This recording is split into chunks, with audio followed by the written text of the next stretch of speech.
Comme je disais avant, il existe deux types de dessins. C'est donc le dessin linéaire et le dessin avec des aplats.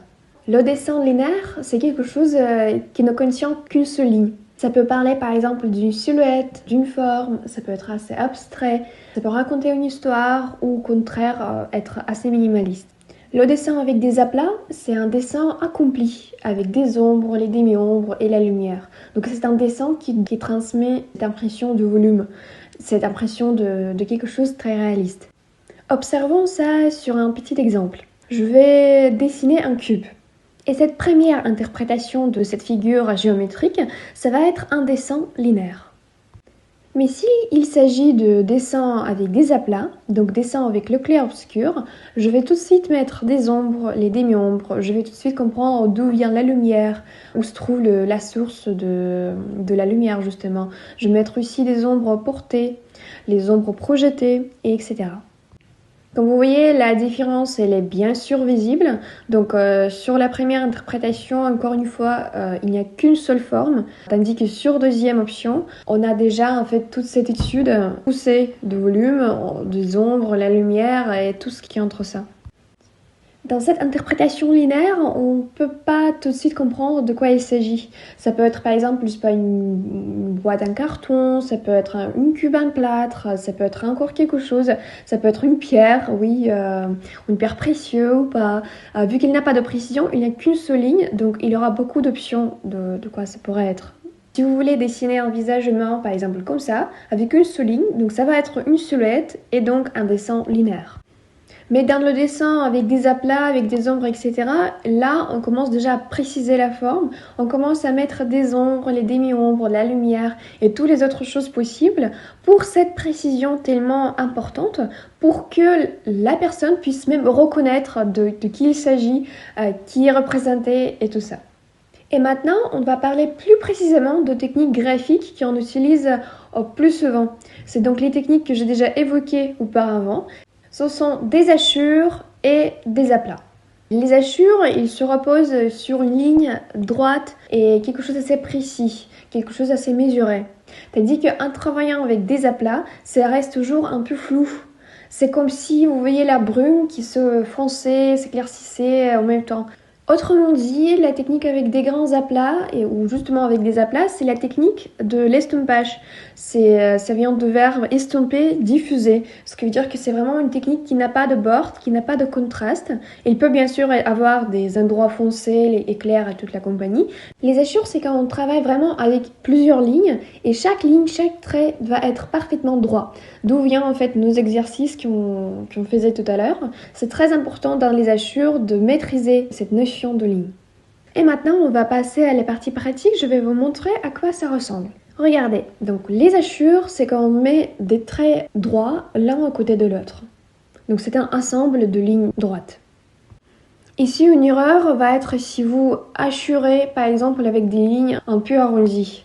De même façon, si vous choisissez plusieurs directions à la fois et donc vos traits ne sont pas en parallèle l'un avec l'autre, c'est exactement la même chose, c'est erreur. Mais dans tout le programme en ligne de dessin classique, on va apprendre les deux techniques à la fois. Parce que moi, je n'ai aucune envie de mettre l'accent uniquement sur ces techniques académiques parce que je sais très bien que vous n'êtes pas tous en train de vous préparer vers les examens à l'Académie de Beaux-Arts ou quelque chose comme ça. On va aussi prendre les techniques plus expérimentales, donc la technique avec l'estompe, quand tout est beaucoup plus diffusé, pour que vous puissiez après choisir qui est-ce que vous préférez. En tout cas, on va apprendre le volume à travers ces deux techniques principales. Et quand on passe à l'estompe, oui, au travail avec des grands aplats, déjà on prend des crayons beaucoup plus souples, comme on a parlé aussi au début. Ce sont des crayons à partir de 2B, donc la dureté à partir de 2B, parfaitement 3B, 4B, 5B, etc. Mais pas moins. C'est-à-dire si vous prenez HB, B, ça va être pas suffisant, justement. Et puis vous mettez votre crayon, qu'il soit presque en parallèle avec le papier, et vous appliquez les traits comme ça, assez souples et homogènes, ensemble. Pour appliquer vraiment les aplats, les grands aplats, il faut toujours travailler avec toute la surface de notre mine en plomb. Si on travaille juste avec la moitié, ça ne marchera pas non plus. Et premièrement, on va passer à l'apprentissage de la technique aux hachures. Bien sûr, comme on a déjà dit, c'est une technique plutôt académique et classique en même temps, mais elle est quand même très importante pour la discipline de vos traits et aussi pour l'apprentissage du dessin en général. Mais juste avant de passer à toutes ces règles d'application des hachures, on va revoir ensemble toute la ligne de dureté qu'on va utiliser. Je vais vous montrer comment chaque crayon va se comporter selon sa dureté et donc je vais appliquer chaque crayon. Je vous conseille de faire la même chose si vous avez plusieurs crayons comme moi. Comme ça, vous allez déjà pu vous familiariser avec vos outils. Et le premier crayon que je vais appliquer, ça va être H. Ce qui est important ici, que vous devez jamais appuyer sur votre crayon. Il va vous ressortir sa dureté naturelle. Donc vous ne devez pas vraiment appuyer pour foncer votre ligne. Ce qui veut dire que quand vous voulez foncer la ligne, vous voulez atteindre une ligne plus foncée, plus sombre, vous prenez tout simplement un crayon plus souple, donc par exemple B, 2B, etc. Puis je vais passer à HB et puis B. Vous allez aussi voir que plus on va aller vers partie souple, donc B, plus vos traits vont devenir plus sombres et plus marqués. Ensuite, je prends 2B et ça devient encore plus sombre. Ici, je vais préciser qu'en travaillant avec la lumière et avec la demi-ombre, même si pour l'instant pour vous ça veut rien dire, on va bien sûr apprendre ça tout à l'heure. Quand on travaille avec la lumière et avec la demi-ombre, on utilise toujours la partie H, HB, B. Et par contre, pour travailler avec des ombres, on commence à prendre des crayons plus souples, donc 2B, 3B et 4B. On ne fait jamais l'inverse. Ce qui veut dire qu'on ne prend jamais les crayons souples pour travailler avec la lumière, parce que la lumière, elle va être plus claire, bien sûr, beaucoup plus claire, beaucoup plus lumineuse. Et on ne pourra pas atteindre cette luminosité en travaillant avec des crayons tellement gras. De même façon, en travaillant avec la construction et avec le dessin préparatoire, on utilise aussi des crayons comme H, HB, pas plus. Et puis je passe à 4B et ensuite 5B et 7B. Je répète encore, je n'ai pas appuyé sur aucun crayon, ce qui veut dire que c'est leur vraiment épaisseur naturelle, c'est leur couleur, on peut dire couleur gris naturelle, on ne change rien. Et maintenant, en regardant notre échelle de crayons, on va indiquer des crayons vraiment indispensables pour notre travail. Donc ça va être HB, B, 2B, 4B, comme je vous ai dit auparavant. Et bien évidemment, je répète encore une fois, si vous travaillez avec des travaux plutôt sombres, par exemple vous adorez la couleur noire ou quelque chose comme ça, ou vous voulez tout simplement attendre vraiment des effets très sombres, très marqués, prenez bien sûr des crayons encore plus souples. Mais en travaillant avec notre dessin classique, on ne va pas utiliser des crayons vraiment plus que 4B parce que en surposition, ça va déjà se foncer. Et déjà maintenant, on passe à la révision donc des hachures, comment on les fait, et etc. Et la première chose qu'il faut évoquer, qui est très importante, c'est que pour avoir des belles hachures, il faut que votre crayon soit toujours taillé. Ça, c'est vraiment indispensable. Alors regardez, la première règle des hachures, c'est d'appliquer les traits l'un à côté de l'autre. Ils doivent être donc en parallèle et avoir la même dimension, la même taille. Mais au sujet de la taille, c'est assez particulier, donc vous pouvez hachurer comme ça, assez grand, assez ample, ou au contraire faire des hachures très petites. Ça c'est très particulier, mais par contre, il faut que vous vous décidez et pour que vous vous arrêtez sur une seule taille, parce qu'on ne peut pas mélanger plusieurs. Et vu que c'est quand même un dessin classique, on ne peut pas hachurer avec plusieurs, comme on a déjà dit, plusieurs tailles à la fois. Ce qui veut dire qu'on ne peut pas appliquer ici des hachures moyennes ou petites, après juste appliquer des hachures plus grandes, ça se passe pas normalement. C'est vraiment considéré comme une très grosse erreur. Ce qu'on considère plus correct, c'est de choisir une seule taille, donc le même longueur et largeur. Et puis, donc dessiner partout avec ces traits-là, de ne pas les agrandir, ni de les faire plus petits.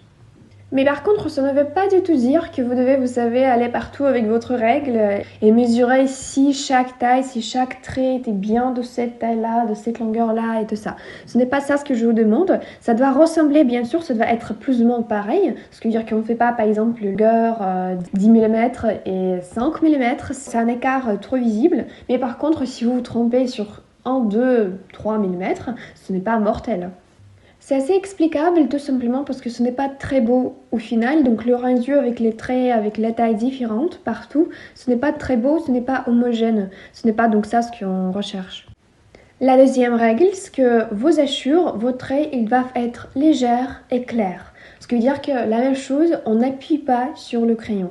Vos traits doivent avoir la même intensité, la même tonalité. Ce qui veut dire que si, par exemple, vous appuyez là un gris clair, et ben ce gris clair, il va être partout comme ça. Il ne peut pas être un peu foncé, un peu clair, au début ou à la fin, au milieu, etc. Ça doit être vraiment homogène partout.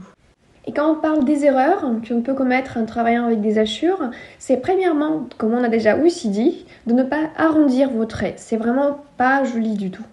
Comme on ne fait pas des croisements, ne change pas la direction de votre trait d'une manière un peu chaotique et inexplicable. Troisième règle, c'est d'avoir la même largeur entre vos traits. C'est-à-dire que la distance entre chaque trait dans cet ensemble de traits qu'on appelle des hachures doivent être plus ou moins pareils. Donc la même chose, on va considérer comme une erreur quand vous allez placer votre trait proche, un trait un petit peu plus loin, etc. Donc ça va pas être pareil partout. Et après avoir compris tout ça, donc notre deuxième tâche, on peut le dire, notre deuxième objectif, c'est de comprendre comment faire la surposition. Parce que normalement, pour foncer quelque chose, on fait la surposition. On n'appuie pas sur le crayon pour avoir un trait foncé, on fait surposition, donc une couche sur l'autre, un trait sur l'autre, pour foncer tel ou tel endroit. Et quand on doit surposer, donc mettre la deuxième couche sur la première, on va légèrement changer l'angle de nos traits. Ça, c'est vraiment indispensable et primordial. En choisissant la même longueur et largeur de vos traits. Ça, c'est par exemple, on a fait 2 applications, donc 2 couches, puis on peut faire par exemple 3. Et ici, vous pouvez avoir le nombre de couches vraiment infini. Il n'y a pas de règle là-dessus. C'est-à-dire que plus vous voulez foncer, plus vous faites la surposition. Donc il y aura plus de couches. Moins vous voulez foncer, moins vous mettez de couches. Mais par contre, quand vous passez à l'ombre, quand vous voulez foncer quelque chose, dès le deuxième, troisième couche, vous commencez déjà à travailler avec des crayons plus souples. Donc par exemple comme 2B et 3B. On ne peut pas tout faire avec un seul crayon comme on a dit dès le début. Mais par contre, je vous déconseille de prendre un crayon très souple comme 2, 3, 4 ou même 5B, plus importe, sur les endroits sombres. Donc si à la base, ici, on a par exemple les endroits sombres, ça ne veut pas dire du tout qu'on commence par le crayon très gras et très souple. Tout au contraire, on prend toujours les crayons plus neutres comme HB, B, on fait plusieurs couches, on met plusieurs couches et juste après, on commence un petit peu à changer la dureté du crayon et d'appliquer des crayons plus gras. Et je vous rappelle encore une fois, parce que c'est vraiment une règle très importante, il faut jamais, en faisant la surposition, il faut jamais brusquement changer l'angle de votre trait. Ça ne fera penser de la grille ou quelque chose comme ça, ce n'est pas les effets qu'on veut vraiment attendre. Vous ne devez jamais faire ça brusquement comme ça, ce qui veut dire que c'est justement 1, 2, 3 degrés, donc vous changez légèrement un petit peu à gauche, un petit peu à droite, mais par contre, encore une fois, on ne fait pas jamais ça d'une manière presque, vous savez, en opposé. Pour visualiser ça, vous voyez, cette option, c'est trop brut. L'autre, donc, c'est aussi la même chose. Ce qui va être parfait si vous faites comme ça. Parce qu'au niveau de rendu, notre spectateur, il se rendra même pas compte qu'il y avait eu vraiment lieu à un changement de direction. Parce que ça va vraiment être homogène au niveau d'aplat. Et c'est exactement ça ce qu'on va attendre. Là-dessus, je vous conseille de vous entraîner vraiment sérieusement. Répétez ça plusieurs fois, essayez par vous-même pour comprendre, pour vraiment fixer dans votre tête comment ça marche. Donc comme vous voyez, je change la direction légèrement, chaque fois un petit peu, 1 degré de plus, 1 degré de moins. Ce qui veut dire que j'incline mes traits chaque fois un petit peu. Ce qui veut dire qu'il y a la différence, il y a 1, 2, 3 degrés qui changent. Par contre, oui, on ne peut pas travailler avec la même direction, avec le même angle. Ce qui veut dire que si vous voulez foncer, on ne peut pas toujours choisir la même direction. Chaque couche, ça c'est vraiment très important, chaque couche va avoir sa direction à elle. Ce qui veut dire que la première couche, elle va par exemple en diagonale comme ça, l'autre couche, elle change un petit peu en degré comme ça à gauche ou à droite, et tout le reste. Donc on ne peut pas faire autrement, on ne peut pas surposer et de ne pas changer justement la direction, parce que là, ça ne va pas beaucoup foncer.